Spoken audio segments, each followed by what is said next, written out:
નમો હરિયંતાણમ, નમો સિદ્ધાણમ, નમો આયર્યાણમ, નમો વજ્જાયાણમ, નમો લોહે સૌવસાવણમ, એસો પંચ નમુકારો સૌવ પાવપણાસણો, મંગલાહાણમ ચ સૌવે સિંબળમમ વૈ મંગલમ. મંગલમ ભગવાન વીરો, મંગલમ ગૌતમ પ્રભુ, મંગલમ સ્થૂલભદ્રાદ્યા, જૈન ધર્મોસ્તુ મંગલમ. પ્રવચનની શરૂઆત કરું એની પહેલા એક થોડી સૂચના બતાવી દઉં. પર્વાધિરાજ પર્યુષણ મહાપર્વ જીન શાસનનું સર્વોચ્ચ પર્વ, જેને પર્વાધિરાજ કહેવાય છે. આ પર્વની તાકાત એવી છે કે જો આખા દેરાસર, ઉપાશ્રય, એના પરિસર, એના ખૂણે ખૂણા લોકોથી ઉભરાઈ જવાના. તો આજે જીવિચારનું પ્રવચન આવશે એ આજના પર્યુષણ પર્વ પહેલાનું છેલ્લું પ્રવચન. હવે સીધા પર્યુષણ પર્વ આવી જવાના. રવિવાર સોમવાર આપણે પ્રવચન માંગલિક કરીએ છીએ, એટલે આજે તમને જે શનિવારનું પ્રવચન આવી ગયું, હવે રવિવાર સોમવારે પ્રવચન માંગલિક રહેશે. અને મંગળવારના દિવસે જે પ્રવચન આવશે એ પર્વાધિરાજ પર્યુષણ મહાપર્વની પૂર્વ ભૂમિકાનું પ્રવચન. કેવી રીતે સાધના કરવી, આરાધના કરવી, શું સાવધાની રાખવી, એ બધી વાતો કરીશું. અને ત્યાર પછી પર્વાધિરાજ પર્યુષણ મહાપર્વના રોજના પ્રવચનો આવી જશે. શરૂઆતના 3 દિવસની અંદરમાં 5 કર્તવ્ય, 11 કર્તવ્ય અને 18 કર્તવ્ય. અને ત્યાર પછી કલ્પસૂત્રના પ્રવચનો આવશે. અનુકૂળતા હોય, શક્તિ હોય અને તમને જો વ્યવસ્થા થતી હોય તો પહેલા નંબરમાં ઉપાશ્રયમાં જઈ અને ગુરુ ભગવંતના સન્મુખ પ્રવચન સાંભળવાના. આ તો છેલ્લો ઉપાય છે. જ્યારે આજુબાજુમાં કોઈ ગુરુ ભગવંત નથી, ઘરની અંદરમાં વયોવૃદ્ધ માતા પિતા છે, ઘરની અંદરમાં રહેલા ઉંમરલાયક વ્યક્તિઓ છે, જે ઘરની બહાર જ નથી જઈ શકતા, એમના માટે આ કલ્પસૂત્રના પ્રવચનો આવશે. બહુ વ્યવસ્થિત આવશે. 12 સૂત્ર પણ આખું ઘેર બેઠા તમને સાંભળવા માટે મળી જશે. જેમ દર વખતે આવે છે એવી રીતે. વર્ષો પહેલા સાંતાક્રુઝની અંદરમાં ચોમાસું હતું અને લોકડાઉન હતું, એટલે એ સમયની અંદરમાં રોજના 4 કલાકના પ્રવચનો રેકોર્ડિંગ થઈ ગયા આ કલ્પસૂત્રના. દર વખતે ઈચ્છા રાખું છું કે દર વખતે નવું જે કલ્પસૂત્રનું ચિંતન હોય છે એ આપું. પણ હવે સંઘના જ પ્રવચનો એટલા બધા હોય. રોજના સંઘના 3 કલાક 3.5 કલાકના પ્રવચન. પર્યુષણ પર્વનો મહિમા 12:30 સુધી પ્રવચનો ચાલે. પછી તો સવારના ઉઠીને આટલી રીતે 4 કલાક કાઢવા તો અશક્ય વાત છે. ઘણી વાર વિચાર્યું હતું પણ ખરું કે કોઈ તીર્થસ્થળની અંદરમાં જઈ આવું અને પર્વાધિરાજ પર્યુષણ મહાપર્વના એક નવી રીતના પ્રવચનો. આ જે પ્રવચન તમારી પાસે આવશે કલ્પસૂત્રના, એ વર્ષો પહેલા સાંતાક્રુઝની અંદરમાં રેકોર્ડિંગ કરેલા છે. પણ હવે એક નવો માલ, નવો મસાલો, નવું ચિંતન, નવી વાતો અંદરમાં ઉમેરવી છે. પણ એ ક્યારેક સંયોગ આવશે ખબર નથી. અને 12 સૂત્ર પણ તમને ઘેર બેઠા સાંભળવા માટે મળી જશે. જેને પણ આની અંદરમાં જોડાવવું હોય પ્રવચન ગ્રુપની અંદરમાં, જીન વચન સ્પર્શ યુટ્યુબ ચેનલ, આને તમારે સર્ચ કરી લેવાની. એટલે સબસ્ક્રાઇબ કરી લેશો એટલે તમે સીધા જ તમને ડાયરેક્ટ પ્રવચન આવી જવાના. અથવા તો વૈભવ, પારસભાઈ, આ બધાનો કોન્ટેક્ટ કરી તમારો નંબર અંદરમાં એડ કરાવી દેજો, તો તમને પણ ઘેર બેઠા પ્રવચનો આવી જશે.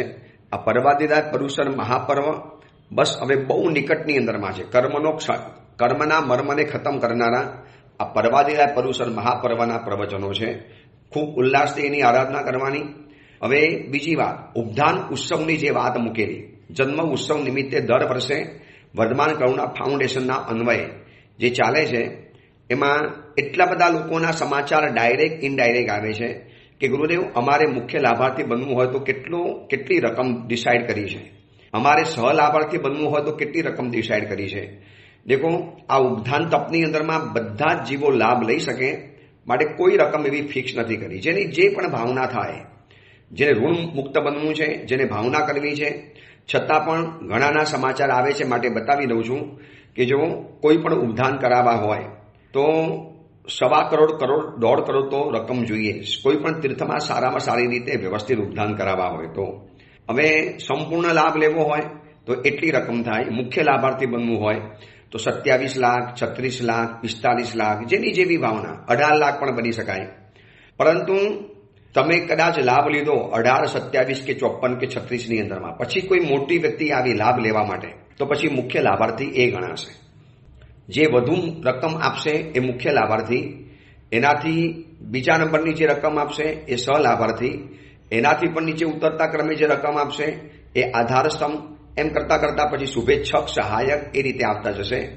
જ્યાં પણ ઉપધાન કરાવશું એ જગ્યાની અંદરમાં જે પણ નગરી બનશે, જ્યાં પણ ઉલ્લેખ કરવાની અંદરમાં આવશે, એમાં ઓડિયો પ્રવચનના શ્રોતાઓ તરફથી તો આવશે, પરંતુ આવી જે મોટી મોટી રકમ જે થશે, માનો 36, 54, 27 કે 21 કે 18, 9, 5 આ બધી જે રકમ છે, તો એ બધાના પણ એક સરસ મજાના ઉલ્લેખ એના નામાંકિત સાથે એમને સમાચાર મોકલવામાં આવશે કે આપે ઉપધાનનો લાભ લીધો છે, આ જગ્યામાં ઉપધાન નક્કી થયા છે. 1 વર્ષ 6 મહિના પહેલા બધાની પાસે મેસેજ આવી જશે કે આ તારીખે આ જગ્યામાં આ તીર્થની અંદરમાં બહુ લોકોએ ભાવના વ્યક્ત કરી છે કે આવો લાભ લેવો છે ગુરુદેવ. આપના જન્મદિવસ નિમિત્તે હોય અને જીન શાસનની સેવાનો એક અનુપમ કર્તવ્યનો લાભ મળતો હોય, વીરતી ધર્મની સુવિશુદ્ધ આરાધના થતી હોય, વિરાટના મુક્ત આરાધના થતી હોય, તો આવો લાભ તો અમારે લેવો છે. તો જે લોકો પૂછાવડાવે છે એટલે બધાને વ્યક્તિગત ક્યાં જવાબ આપું, એટલા માટે આ કહી દઉં છું. એ લોકો પ્રવચન સાંભળે જ છે, તો આપની જે પણ ભાવના થતી હોય વધુમાં વધુ રકમ, અને આ બધી રકમના મેસેજ તમારે વર્ધમાન કરુણા ફાઉન્ડેશનના જે કાર્યકર્તા ભાઈ છે હેનલભાઈ, એમને મોકલી આપવાના. કિંજલભાઈ છે, હાર્દિકભાઈ છે, પણ એક જગ્યાએ વહીવટ ચાલે છે, એટલે વર્ધમાન કરુણા ફાઉન્ડેશનના અન્વયે તમારે સમાચાર આપી દેવાના કે અમારે આટલી ભાવના છે, એટલે એ રીતે પછી વ્યવસ્થા આગળ કરવામાં ખબર પડે. પણ મેં તમને કીધું ને, અત્યારે માનો કોઈ પણ પરિવારે 21 લાખમાં લાભ લીધો તો અત્યારે મુખ્ય લાભાર્થી એ ગણાય. પછી આગળ કોઈક આવી જશે તો મુખ્ય લાભાર્થી એ બની જશે. એટલે જે વધુ રકમ આપશે એ મુખ્ય લાભાર્થી, એકલો લાભ લેવો હોય તો પણ લઈ શકાય. સુંદરતમ ઉપધાનની વ્યવસ્થા લગભગ પૂજ્યપાદ આચાર્ય ભગવાન વરબોધિ સુરેશ્વરજી મહારાજાની પણ નિષ્ઠા લગભગ રહેશે. લગભગ એટલા માટે કહું છું કે સાદું જીવન છે. આમ તો અત્યારે વિહારમાં ચોમાસામાં સાથે જ છીએ, બીજા પણ મહાત્માઓની નિષ્ઠા બની શકે એમ છે, જે પણ અનુકૂળતા હશે એ પ્રમાણે. સારામાં સારા ઉપધાન, સુંદરતમ પ્રવચનો, અદ્ભુત સ્વાધ્યાયની ઘોષણા સાથેના ઉપધાન, કંઈક નવું અવનવું અને કંઈક વિશિષ્ટ શીખવા માટેના ઉપધાન રહેશે. થશે ત્યારે જીવનભર એનો લાવો યાદ રહેશે. એવા અદ્ભુત ઉપધાન તપની આરાધના, જેમાં જોડાવવું હોય એમાં જોડાઈ શકે છે. આજે પ્રદૂષણ પર્વ પહેલાનું જીવિચારનું છેલ્લું પ્રવચન, એક અનોખી યાત્રા, સ્વથી સર્વ તરફની અને જીવથી શિવ તરફની. આજથી 1060 વર્ષ પૂર્વે બનેલો 51 ગાથાની અંદરમાં જીવના 563 ભેદોને વર્ણવતો આ જીવિચાર નામનો ગ્રંથ. કેટલી નાનકડી સંકુચિત અને સ્વાર્થની દુનિયાની અંદરમાં આપણે જીવતા હતા, જ્યાં આપણને આપણા સિવાય કોઈનો વિચાર નહોતો આવતો. સતત એવા જ વાતાવરણમાં આપણે રહ્યા, એવી જ પરિસ્થિતિની અંદરમાં આપણે જીવ્યા, એવી જ કન્ડિશન, એવી જ પોઝિશન, એટલી ક્રિટિકલ પોઝિશનની અંદરમાં આપણે રહેતા હતા કે જ્યાં આપણને આપણો પણ વિચાર નહોતા કરી શકતા. તો એ સમયની અંદરમાં એ વિચિત્ર પરિસ્થિતિમાંથી આપણે પસાર થયા, એટલે આપણને આ સ્વાર્થની કુટેવ પડી ગઈ છે. એ મજબૂરી જેવી હતી, એ સમય સંજોગો જેવા જ હતા. હવે જ્યારે આપણે માનવના ભૂમાં આવ્યા છીએ, આપણે ઘણી વખત ઘણા જીવોને બચાવી શકીએ છીએ. થોડી ઘણી જો આપણે શોખ જતા કરીએ તો, થોડા ઘણા મોજશોખ, થોડી ઘણી દેખાદેખી, થોડું ઘણું આ ગ્લેમર વર્લ્ડની અંદરમાં જીવવાના સપના, જો આ બધા ઓછા કરીએ તો કેટલા બધા જીવોને અભયદાન મળી શકે છે, કેટલા બધા જીવોનો આપણે બચાવ કરી શકીએ છીએ. તો આ જે વિચાર ભણ્યા પછી આ વિચાર જરૂર આવવો જોઈએ. જીવોની હિંસાથી બનેલી વસ્તુઓ, કપડાં હોય, લિપસ્ટિક હોય, પર્સ હોય કે લેધર હોય કે એવા જૂતા હોય કે એવા કમરપટ્ટા હોય કે એવા મોબાઈલના કવર હોય કે એવું XYZ કોઈ પણ ચીજ હોય જેમાં જીવ હિંસા વધુમાં વધુ થઈ છે, એવી વસ્તુઓ તો નથી જ વાપરવી.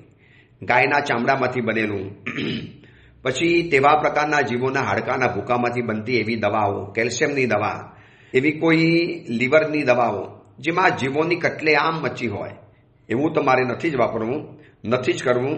અને હકીકતની અંદરમાં આજની એલોપેથી દવા કેટલાય પશુઓ પંખીઓ પર અખત્યાર કરીને પછી બનાવવામાં આવે છે.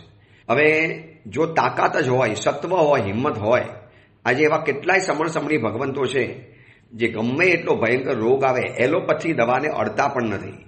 એ નિર્દોષ ઉપચારો જે થતા હોય એનાથી કરી લે, અને કદાચ આયુષ્ય ન વધે તો વિચારી લે કે કોઈકને મારીને મારે વધુ જીવવું નથી. આવી જિંદગી મારે શું કરવાની? કોઈના ખાતર ઉપર મારે દીવો કરવાનો, એનું ઘર બારીને મારે અજવાળું લેવાનું, મારે જીવને દુઃખી કરીને સુખી બનવાનું. નહીં, મને તો આવું પસંદ નથી. અને એવા સત્વસારી જીવો ઓછામાં ઓછી હિંસાથી, અલ્પતમ હિંસાથી જીવનશૈલી પોતાની પસાર કરે છે. ખાદીના વસ્ત્ર પહેરે, સાબુન વગર સ્નાન કરે, ખુલ્લામાં નાહી લે, ચંપલ પણ એકદમ દેશી જે ખુલ્લા પગે નથી ચલાતું માટે પહેરવા પડે. આવી કોઈ લેટેસ્ટ આઇટમ નહીં કે જેનાથી જીવોની હિંસાની અંદરમાં પ્રોત્સાહન મળે. આપણે એના હાથા બનતા હોય, ડાયરેક્ટ કે ઇનડાયરેક્ટ. તો આ બધું જે વિચાર આવે છે આ બધો જીવિચાર છે. આ જીવિચાર આપણને આવું શીખવાડે છે કે આ જીવોની હિંસાથી બચવાનું છે, જીવોની હિંસાથી દૂર રહેવાનું છે. કારણ કે જન્મ જન્મથી તો હિંસા કરતા આવ્યા છીએ. આ માનવના ભવની અંદરમાં આપણે બચી શકીએ છીએ. એટલે આ જીવિચારની અંદરમાં નરકની વાત પૂરી થઈ, તિર્યંચની દુનિયાની વાત પૂરી થઈ, દેવોની દુનિયાની પણ વાત પૂરી થઈ. દેવોના 198 ભેદ જોયા. હવે આવે છે મનુષ્યના ભેદ છે. 303 મનુષ્યના ભેદ છે. 303 303 મનુષ્યના ભેદ છે. બહુ વિરાટ દુનિયા છે આ મનુષ્યોની. સૌથી વિકસિત માનવ સમાજ જેનું બ્રેઇન વિકસિત થયું છે, ધારે તો કરોડો કરોડો અબજો જીવોને અભયદાન આપી શકે છે. અને મન ધારે તો અબજો જીવોની કટલે આમ પણ આ મનુષ્ય કરી શકે છે. બંને રસ્તા ખુલ્લા છે. જમ સેયમ તમ સમાય. ભગવાન કહે છે કે તમને જે ગમે રસ્તે જાઓ. તમે માનવ એવા છો કે ધારો તો અબજો જીવોને તમે જૈના કરીને અભયદાન આપી શકો છો. અને એ જ માનવ જો મનમાં નહીં ઠાને, મનમાં નહીં ધારે તો અબજો જીવોની કટલે આમ પણ કરી શકે છે. જો અત્યારે એક સુરત અને દિલ્હીના અત્યારે 2 કિસ્સા ગાજે છે, ભરી ભરીને એના ગાજે છે. પેપરો, મીડિયાની અંદરમાં, પ્રિન્ટ મીડિયાની અંદરમાં, ઇલેક્ટ્રિક મીડિયાની અંદરમાં. એક દાદરની અંદરમાં આવેલું કબૂતરખાનું. હવે કબૂતરખાનાની અંદરમાં કબૂતરોને ચણ નાખવામાં આવતા હતા. એમાં કેટલાક મહાનુભાવોને એનાથી જે રોગ વગેરે પણ જે પણ થતું હશે એના કારણે એ લોકોને તકલીફ પડી.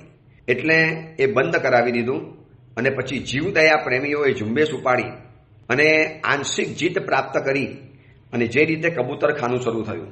આ બાજુ દિલ્હીની અંદરમાં ઓર્ડર ફાટી ચૂક્યો છે કે બધા જ કૂતરાઓને ગામમાંથી હટાવી લો, શહેરમાંથી હટાવી લો. એટલે એક જણાએ બહુ સારી વાત કરી.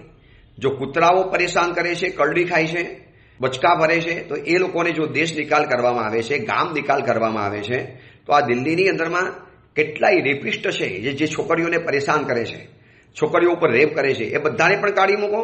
એ બધાને પણ લાત મારીને કાઢી મૂકો. એ બધાનું પણ ખસીકરણ કરો. તમને ખાલી કૂતરા જ દેખાય છે, માનવ નથી દેખાતા. કૂતરો તો માનવને કરડે છે, જ્યારે આ માનવો તો માનવતાને કરડે છે. આ રેપિસ્ટ માણસો માનવતાની ભરખી ખાય છે. એક જીવંત પાત્ર છે સ્ત્રી, એને એક વસ્તુ અને ચીજ ગણી અને એની સાથે ખિલવાડ કરી નાખે છે. એને બહુ સરસ વાત કરી છે એ માણસે, જેને કીધું છે એણે કે જો તમને દિલ્હીની અંદરમાં કૂતરા નડે છે તો કૂતરાને કાઢી મૂકવાનો આદેશ આપો છો, તો દિલ્હીની અંદરમાં કેટલાય માનવો લોકોને નડે છે, કાઢી મૂકો. એ લોકોને ગામ નિકાલ કરી દો, દેશમાંથી બહાર કાઢી મૂકો, રાજકીય પક્ષમાંથી બહાર કાઢી મૂકો. એટલી તાકાત નથી, એટલી હિંમત નથી. અને બધી હિંમત ક્યાં બતાવાય છે? જીવદયા પ્રેમીઓ ઉપર. ટીયર ગેસ છોડાય, લાકડી માર મરાય, ભીડ ઊભી કેમ કરી એમ કહીને જેલમાં નાખી દેવાની અંદરમાં આવે. આ તો બધું કેવું છે કે જે નબળા વ્યક્તિ ઉપર પોતાનું સુરાપણું બતાવવા માટે જવું પડે એમ છે. તો આ જીવોનો જો વિચાર હોય તો આવા મરતા કૂતરા, આવા કબૂતરોની જે ભૂખનો એક સમસ્યાનો ઇલાજ, આ બધા આપણે કે એક જ એંગલથી નથી જોતા. કદાચ કેનારાની 10% વાત સાચી પણ હશે, જે રોગ થાય છે કે તકલીફ થાય છે, પણ એનો બીજો રસ્તો નીકળે છે. એના કારણે કબૂતરોને ભૂખ્યા ન રખાય. કબૂતર પણ એક પ્રાણી છે, જીવ છે. તો આ બધી બુદ્ધિ ક્યાં ચાલે છે ખબર છે? પંચેન્દ્રિય મનુષ્ય ભવની અંદરમાં સૌથી વિકસિત મગજ છે, સૌથી શક્તિશાળી બ્રેઇન છે, સૌથી સામર્થ્યશાળી મગજ એને મળેલું છે. એટલે માણસ ન ધારેલા વિચાર કરી શકે, ન ધારેલા કલ્પનાનો આવિષ્કાર કરી શકે. કેવા કેવા સિસ્ટમો શોધાયા. આ રોબોટ્સ, જાત જાતના રોબોટ હવે શોધવાની અંદરમાં આવ્યા, ડ્રોન શોધવાની અંદરમાં આવ્યા. હવે આ ડ્રોન એવું છે કે આખી નાખી યુદ્ધની તંત્ર બદલી નાખવાનું. આ ડ્રોન સિસ્ટમ માનવો મરે નહીં, માનજાલની ખુવારી ન થાય, અને અહીંયાથી અમુક કિલોમીટર, હજારો કિલોમીટર મોકલો એટલે તઈને જઈને બોમ્બ ફોડે અને વળી પાછો આવી જાય. આ ઈરાનની અંદરમાં એ જ થયેલું હતું ઇઝરાયલ દ્વારા. તો આ બધું કોણ કરી શકે છે? માનવ. માનવ એટલે ભાઈ તો પાંચેન્દ્રિયની અંદરમાં એક જીવ છે. પણ માનવની સાથે સભ્યતા બહુ મોટી જોડાયેલી છે. માનવ સાથે બહુ મોટી કિંમતી વસ્તુઓ જોડાયેલી છે. 14 રાજલોકની અંદરમાં ઉધ્વલોક છે, અધોલોક છે અને મધ્યલોક છે, તીર્છાલોક છે. હવે આપણે જે વિચારની અંદરમાં મનુષ્ય લોકનો પ્રવાસ કરવો છે, મનુષ્ય લોકની સફર કરવી છે. આમ મનુષ્યો સંખ્યાતા છે, પરંતુ એવા બુદ્ધિશાળી, એવા રસ્તા કાઢનારા, એવા સાધુ સાધ્વીજીને છેતરી જનારા, એવા પણ પોતાના ગુરુને છેતરી જનારા, એવા પણ શ્રમણ ભગવંતો છે, જેનું વર્ણન આપણે દીપાવલીની અંદરમાં કરીએ છીએ. પરમાત્મા કેવળ જ્ઞાન પામ્યા અને ત્યાર પછી જે પહેલી દેશના નિષ્ફળ ગઈ અને એ પછી જે બધી વાતો ચાલી એ બધું આપણે જોઈ લીધેલું છે. તો 14 રાજલોકની અંદરમાં મનુષ્યો રહેલા છે. ક્યાં રહ્યા છે, કઈ જગ્યાએ રહ્યા છે, એનું એડ્રેસ આપવાની અંદરમાં આવશે. તો મનુષ્ય 14 રાજલોકની અંદરમાં ઉપર જે ઉધ્વલોક છે, નીચે જે અધોલોક છે અને મધ્યની અંદરમાં જે તીર્છાલોક છે, વાંકો. તો અધોલોક અને તીર્છાલોક આ તો જગ્યા રોકી લીધી જ્યોતિષના દેવતાઓએ. તો મનુષ્યોએ ક્યાં જવાનું, મનુષ્યએ ક્યાં રહેવાનું? જેટલું બાકી હતું એટલું. દિવસે નદીઓ આવી જાય, કોઈ જગ્યાએ નદીના પૂર આવી જાય, એટલે બધી જ કરાવેલી આરાધના બધી ફેલ જાય. તો આ મનુષ્ય લોકની અંદરમાં મનુષ્યો ક્યાં રહે છે, કઈ જગ્યાની અંદરમાં રહે છે એ જાણવું છે, વિસ્તારથી જાણવું છે. તો મનુષ્ય લોકની અંદરમાં દેવો પણ ભવનપતિ, વ્યંતર અને જ્યોતિષ આ બધા જ મનુષ્યની સાથે બહુ નજીકમાં છે. અને વ્યંતર અને વૈમાનિક દેવતાઓ તો આપણાથી ઉપર, 9 ગ્રહવેગ એનાથી ઉપર અને 5 અનુત્તર એનાથી ઉપર અને સિદ્ધશિલા સૌથી ઉપર, લોકાંત ભાગને સ્પર્શીને રહેલી હોય. તો આ જે મનુષ્ય લોક છે એ મનુષ્ય લોકનું વર્ણન જાણતા પહેલા તીર્છાલોકનું વર્ણન જાણવું પડશે. આજે આપણે રહીએ છીએ એને કહેવાય છે તીર્છાલોક. તિર્યંચ એટલે વાંકો, ક્રોસની અંદરમાં જનારો. તો તીર્છાલોકનું વર્ણન છે, તેની ચારે બાજુ, એટલે પહેલા નંબરમાં તીર્છાલોકમાં મધ્યની અંદરમાં 1 લાખ યોજનનો લાંબો પોરો વર્તુળ આકારે જંબુદ્વીપ છે. 1 લાખ યોજનનો જંબુદ્વીપ. આપણે અત્યારે જે રહીએ છીએ ને જંબુદ્વીપ કહેવાય છે. બોલે છે ને અસ્મિન જંબુદ્વીપે ભરત ક્ષેત્ર દક્ષિણાર્ધ ભરતે મધ્યખંડે ગુજરાત દેશે સુરતનગરે. આવું બધું વાઇન્ડ અપ કરતા પોતાની જાત સુધી આવવાનું છે. તો મનુષ્ય લોકની વચની અંદરમાં 1 લાખ યોજનનો લાંબો જંબુદ્વીપ છે ગોળાકારની અંદરમાં. એને ચારે કોર ફરતો જંબુદ્વીપ કરતા ડબલ વિસ્તારવાળો, એટલે કે 2 લાખ યોજનનો લવણ સમુદ્ર છે. પછી એને ચારે બાજુ ડબલ ફરતો વિસ્તારની અંદરમાં ઘાતકી ખંડ છે, એટલે કે 2 યોજનનો થયું. 1 લાખ યોજનનો જંબુદ્વીપ, 2 લાખ યોજનનું લવણ સમુદ્ર, તો 4 લાખ યોજનનો થયો છે ઘાતકી ખંડ. એના કરતાં ડબલ કરતા જવાનું. આગળનું જે હતું એના કરતાં ડબલ કરતા જવાનું. હવે એની આજુબાજુને ફરતો ડબલ વિસ્તારવાળો કાલોદધી સમુદ્ર છે. પહેલા નંબરની અંદરમાં કાલોદધી સમુદ્ર અને કાલોદધી દ્વીપ, કાલોદધી સમુદ્ર છે. પહેલા નંબરમાં લવણ સમુદ્ર, પછી ઘાતકી ખંડ આવે, પછી કાલોદધી સમુદ્ર આવે. એટલે આ ક્રમ છે. એક સમુદ્ર, એક ભરત ક્ષેત્ર આવ્યું એટલે ક્ષેત્ર, પછી એક દીવો, પછી એક ક્ષેત્ર, પછી એક દીવો. આ રીતની વ્યવસ્થા છે. જ્યારે અહીંયા શું છે, જંબુદ્વીપની અંદરમાં ડબલ વિસ્તારવાળો લવણ સમુદ્ર, એનાથી ડબલ વિસ્તારવાળો ઘાતકી ખંડ, એનાથી ડબલ વિસ્તારવાળો કાલોદધી, એનાથી ડબલ વિસ્તારવાળો પુષ્કરાવર્ત દ્વીપ અને એના કરતાં ડબલ વિસ્તારવાળો ડબલ પુષ્કરાવર્ત દ્વીપ. આમ અસંખ્ય દ્વીપ સમુદ્રો જાણવા, અસંખ્ય, જેની કોઈ સંખ્યા નથી ને બધી જગ્યાએ મનુષ્યો છે, બધી જગ્યાએ લોકો રહેવાના છે. એટલે અસંખ્ય દ્વીપ સમુદ્રમાં તો કોઈ નથી રહેતું. જે રહે છે એ 45 લાખ યોજન બરાબર. જેમ સિદ્ધશિલા છે, તો આ પૃથ્વી પણ જે 45 લાખ યોજનની છે એની અંદરમાં જ મનુષ્યો જીવસૃષ્ટિ અંદરમાં રહી શકે, બાકી રહી ન શકે. તો તીર્છાલોકની મધ્યની અંદરમાં રહેલો જંબુદ્વીપ, એને ડબલ ફરતો લવણ સમુદ્ર, એનાથી ડબલ વિસ્તારવાળો ઘાતકી ખંડ, એનાથી ડબલ વિસ્તારવાળો કાલોદધી સમુદ્ર, એનાથી ડબલ વિસ્તારવાળો પુષ્કરાવર્ત દ્વીપ, એનાથી ડબલ વિસ્તારવાળો છે પુષ્કરાવર્ત સમુદ્ર. આ નંદીશ્વર દ્વીપની નજીકની અંદરમાં આવ્યો. અહીંયા કોઈ દેવતાની સહાય તો જઈ શકાય, બાકી તમને ગાડી મૂકી શકે, પ્લેન મૂકી શકે, બસ દ્વારા તમે જઈ શકો. તમે કહો કે મારી રીતે મુસાફરી કરવી છે, તો કોઈ કે ભાઈ એમ નહીં ફાવે, તમારે એકલી મુસાફરી કરવા જાઓ તો જોખમ વધારે થઈ જાય, એકલી મુસાફરી નહીં કરી શકાય.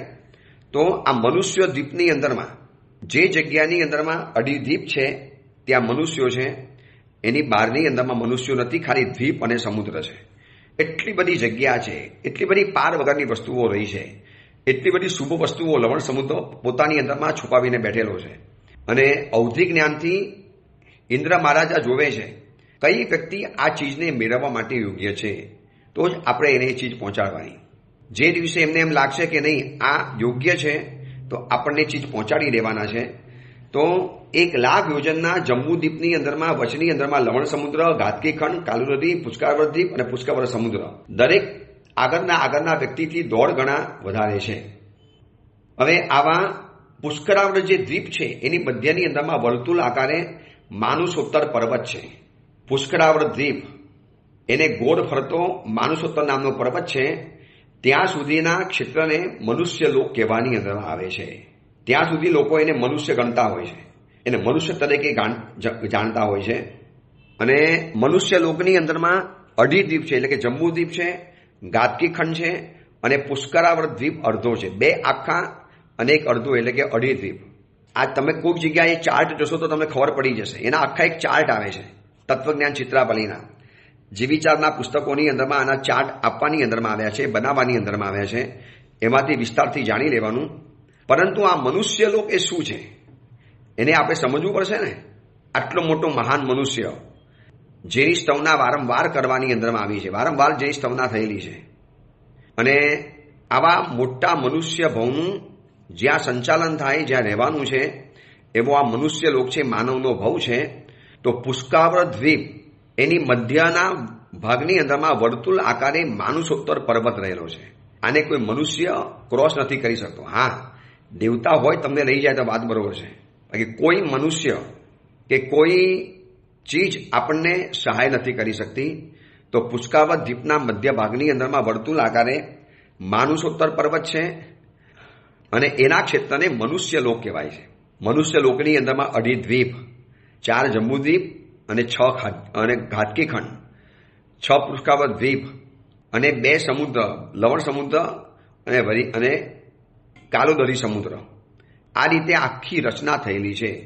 એટલે કલ્પના કરો, ગાડી થાળીની જેમ ગોળ ફરેલો છે જંબુદ્વીપ, એને ફરતો લવણ સમુદ્ર, એને ફરતો અલગ અલગ દ્વીપ અને અલગ અલગ સમુદ્ર આવે છે. અસંખ્ય દ્વીપ સમુદ્ર આવે છે. જેટલા દુનિયામાં ધરતી ઉપર સારા નામ છે બધાના જ નામના એક દ્વીપ છે અને બધાના નામનું એક સરોવર છે. જેટલા પણ શુભ નામ છે ઉત્તમમાં ઉત્તમ નામ ગણાય. હવે મને એક જગ્યાએ એક છોકરો મળેલો, મેં તારું નામ શું છે? મને કે ગરપી. મેં કીધું ભાઈ ભૂલ થતી હશે, ગરપી ન હોય, ઘર પણ હશે. બોલો મને કે સાહેબ મારું નામ જ ગરપી છે. ગરપી તારું નામ કેવી રીતે પડી ગયું? તો કે મારા પપ્પાનું નામ છે ગમનલાલ, મમ્મીનું નામ છે રમીલાબેન અને અમારી અટક છે પીઠડિયા, એટલે કે શોર્ટ ફોર્મ પકડી લીધું ગરપી. તો આ મનુષ્ય લોકની જે આપણી વાત ચાલે છે, પુષ્કરાવર્ત એટલે આ મનુષ્ય લોકની અંદરમાં જંબુદ્વીપ પણ આવેલો છે, પુષ્કરાવર્ત દ્વીપ અડધો રહેલો છે, ઘાતકી ખંડ પણ આવેલો છે. આ અઢી દ્વીપની અંદરમાં એટલે મનુષ્ય લોક આને આ બધો ગણાય છે. આ બધું તમને ચાર્ટની અંદરમાં જોવા માટે મળશે. ક્યાંકથી ચાર્ટ મેળવી લેજો. ઘણી જગ્યાની અંદરમાં આ પુસ્તકો મળતા હોય છે. તો મનુષ્ય લોકમાં જ માત્ર મનુષ્યનો જ વાસ હોય છે. એની બહાર લબ્ધિ અથવા દેવની સહાયથી મનુષ્ય જઈ શકે છે, પરંતુ ત્યાં કોઈ મનુષ્યનો જન્મ કે મરણ ન થાય. આ એક જાણવા જેવી વાત છે કે મનુષ્ય લોકની બહાર કોઈ દેવતા કે કોઈ મુનિ ભગવતની તપસ્યા પોતાની લબ્ધિ દ્વારા આપણને ત્યાં લઈ ગયા, તો આપણું જન્મ અને મરણ ત્યાં તો બિલકુલ ન થાય. જન્મ મરણ તો જ્યાં લખાયેલું છે ત્યાં જ થવાનું છે. તો 4 ગતિની અંદરમાં સૌથી મહત્વની ગતિ મનુષ્ય ગતિ. આ ગતિની અંદરમાં રહેલા જીવોમાં બુદ્ધિનો વિકાસ અને બુદ્ધિનો વિકાર આ બંને વસ્તુ સાથે છે. બુદ્ધિનો વિકાસ થશે, શાસ્ત્રનું સંચાલન કરશે, ગુરુની ભક્તિ કરશે. પરંતુ જો મનનો વિકાસ નહીં થયો હોય અને મન અવિનયી હશે, મન જો વિવેકથી યુક્ત નહીં હોય પણ વિકારથી યુક્ત થવાનું, તો પછી તીવ્ર કક્ષાના કર્મો બાંધીને છે. એમાં સત્વસારી મનુષ્ય પણ કશું જ કરી શકતો નથી. ક્યારેક મોક્ષ માટે મહેનત કરતા કરતા કોઈક અંશે કચાશ રહી જવાથી તો પણ તે સાધક અનુત્તર વિમાનમાં જઈને તો પહોંચી જ જાય છે. કારણ કે સવારે કીધું ને, અનુત્તર વિમાનની અંદરમાં એકાવતારી દેવ હોય તો જ ઉત્પન્ન થાય. રાગ દ્વેષ જેના એકદમ પટલા પડી ગયા હોય, એકદમ નિર્મલ્ય શેષ, સાવ સામાન્ય રાગ દ્વેષ જેના થઈ ગયા છે એવા જ આ મનુષ્ય લોકની અંદરમાં આવી શકે છે. તો સૌથી બધું બુદ્ધિનો વિકાસ, શક્તિનો વિકાસ, તાકાતનો વિકાસ, બ્રેઇનનો વિકાસ, બિઝનેસ, આ બધું જ સારામાં સારું મનુષ્ય લોકમાં કરી શકે છે. તેઓ સત્વસારી બની સત્વનો ઉપયોગ કરે તો સિદ્ધિ ગતિ પહોંચી જાય. માનવ જો સત્વનો ઉપયોગ કરે, પોતાના સત્વને જો વિકુરવે, સત્વને સાચા રસ્તે વાપરે તો સીધો જ એ પહોંચી જાય છે 7 રાજલોક ઉપર મનુષ્ય ગતિની અંદરમાં. ક્યારે જન્મ નહીં લેવાનું, ક્યારે મોત નહીં આવવાનું. પરંતુ જો એને પોતાની બુદ્ધિનો સારી રીતે ઉપયોગ ન કર્યો અને ખોટી રીતે જો ઉપયોગ કરવાની અંદરમાં ગયા તો પછી 7મી નરકની અંદરમાં પણ જઈ શકે છે. 2 ધારી તલવાર છે આ મનુષ્ય ભાવ. મહેનત કરશો, સારી રીતે આગળ વધશો તો ન્યાલ કરી દેવાનું. અને જો મનુષ્ય ભાવ વાપરતા ન આવડે તો એવા પડકાઈ જવાના કે અસંખ્ય વર્ષ સુધી આ મનુષ્ય ભાવ આપણને પાછો જોવા માટે નથી મળતો. જો પરમાત્મા મહાવીર પણ 18મા ભવની અંદરમાં મનુષ્ય ભવ ચૂક્યા, 20મે ભવે થઈ સિંહ, ચોથી નરકે ગયા, ત્યાંથી 24 સંસારે ભવ બહુલા થયા.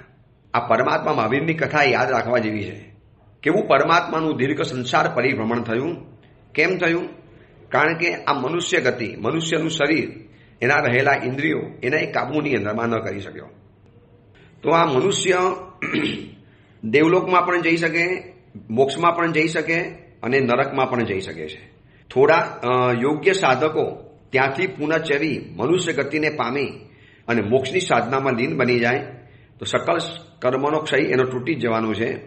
તો આ રીતે મનુષ્ય લોકની જે આપણે વાત શરૂ કરી છે, અત્યારે તો આપણે થોડીક વાત કરીશું કારણ કે વચમાં ગેપ ઘણો પસાર થઈ જવાનો. પર્વાધિરાય પરુષર મહાપર્વના પ્રવચનો અને ત્યાર પછીનો આરામ.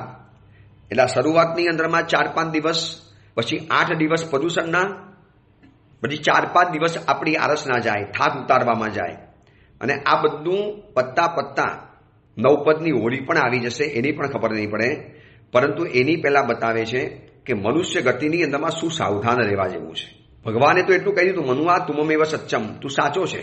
પણ માનો હોસ્પિટલની અંદરમાં એક અનાજના ઢગલા પડેલા છે અને એમાં જઈને કોઈ ઉંદર મૂકી દે, પછી એને બહાર નીકળવાનો રસ્તો પણ પૂંછડી દ્વારા બતાવી દેવાની અંદરમાં આવે. કેટલો બધો ભાવ વિભોર બની જાય, કેટલો બધો આનંદ છવાઈ જાય. આટલું બધું મારું ધ્યાન રાખ્યું, આટલો બધો મને ફાયદો થઈ ગયો. તો આ મનુષ્ય ગતિની અંદરમાં આવ્યા પછી બંને વસ્તુ થઈ શકે છે. બંને વસ્તુ, સારી અને નરસી. આ જન્મ પામી મોક્ષની સાધના પણ કરી શકાય છે અને આ જન્મ પામી અને તમે 7મી નરકમાં જઈ શકો છો. એટલા માટે શાસ્ત્રોમાં પરમાત્મા, તીર્થંકરો, મુનિવરો આ બધા જ મનુષ્ય ગતિના 2 રોકટોક વખાણ કરે છે. મનુષ્ય ગતિના ફિદા થઈને વખાણ કરે છે. નહીં એસો જન્મ 12, મનુષ્ય તું મહાન છે. આવી બધી જે વાતો થાય છે ને એ મનુષ્ય ભવની વિશેષતાને સૂચવે છે. હવે આવા યોગ્ય ફિલ્ડમાં આવી ગયા, આવા યોગ્ય શરીરમાં આવી ગયા, શરીરમાં તાકાત બધી જ હતી અને આવા યોગ્ય જગ્યાની અંદરમાં આવી ગયા તો હવે પ્રમાદ કરવો પોસાય એમ નથી. તો આ જીવોના 563 ભેદની અંદરમાં મનુષ્યના 303 ભેદ છે. એની વાત હવે આપણે કરીશું પરુષણ પર્વની અંદરમાં. આજે શરૂ કરીશ તો વરે પછી આખી લિંક તૂટી જવાની. એટલે આજે પરુષણની એટલે આજે જીવિચારની આ 563 ભેદોના જે મનુષ્યની વાત એટલી બધી નથી કરી, ઉપર છેલ્લી બતાવી દીધી કે આપણે રહીએ છીએ જમ્બુ દ્વીપની અંદરમાં અને એની અંદરમાં વચમાં મેરુ પર્વત રહેલો છે, એની આજુબાજુની અંદરમાં ફરેલું છે. હવે એટલી મોટી વિરાટ દુનિયા છે આ 6 ખંડની કે એનું માપ સાંભળતા સાંભળતા અધર થઈ જાય. એટલા અદ્ભુત મનુષ્યના ભાવમાં આપણે આવ્યા છીએ. તો માનવ ભાવ સંબંધી ઘણી વાતો કરવી છે. આ માનવ ભાવને કેવો સસ્તામાં આપણે ગુમાવી દઈએ છીએ. વોટ્સઅપ, વાતોચીતો, નકામી ગપશપ, બિનજરૂરી વાત, બિનજરૂરી ગેમ, સૂઈ જવું, ફરવા માટે ઉપડી જવું, કેટલા બધા ફોગટના કર્મો આપણે આ બિનજરૂરી રીતે બાંધીએ છીએ. તો એ અંગેની બીજી મહત્વની વાત હવે આપણે પરુષણ પર્વ પછી કરીશું. આજે શનિવારનું પ્રવચન આવી ગયું. રવિવાર અને સોમવાર પ્રવચન માંગલિક રહેશે, ખાસ ધ્યાનમાં રાખજો. અને મંગળવારે પર્વાધિરાય પરુષણ મહાપર્વની પૂર્વ સંધ્યાએ આ એક પ્રવચન રહેશે અને ત્યાર પછી રાબેતા મુજબ પરુષણ પર્વની અંદરમાં 9:30 વાગે પ્રવચન રહેશે. જેને પણ મહાવીર ધામની અંદરમાં આવવું છે પ્રવચનની અંદરમાં એને સમજી લેવાનું કે 9:30 વાગે સવારે પ્રવચન શરૂ થશે. શરૂઆતના 3 દિવસ 11:30 સુધી અને પછી 12:30 સુધી પ્રવચનો ચાલવાના. થ્રુઆઉટ પ્રવચનો વચમાં કોઈ પણ એવા જાહેરાત વગેરેના સમાચાર નથી રાખ્યા. જેને પણ પર્યુષણ પર્વ કરવા માટે આવવું છે તો આગેવાનોનો કોન્ટેક્ટ કરી લેજો, અમારો કોન્ટેક્ટ કરજો, જેથી તમને રૂમની વ્યવસ્થા થઈ જશે. એ જ મંગલ કામના મંગલ ભાવના. જીનાગના વિરુદ્ધ કાંઈ પણ બોલાયું હોય તો મિચ્છામી દુઃખ.